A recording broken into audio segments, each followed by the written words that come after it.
रूप पाहता लोचनी सुख झाले हो साजनी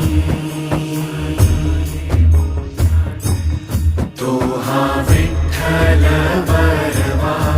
तो हा विठ्ठल बरवा तो हा माधव बरवा विठू नामाचा गजर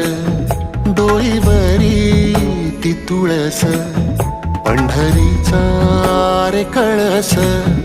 पाहता हर्ष डोळ्यातून दाटला वारी माझ्या विठ्ठलाची जन्म जन्माच्या सुखाची जगण्याच्या रिंगणाची पांडुरंगी असा जीव रे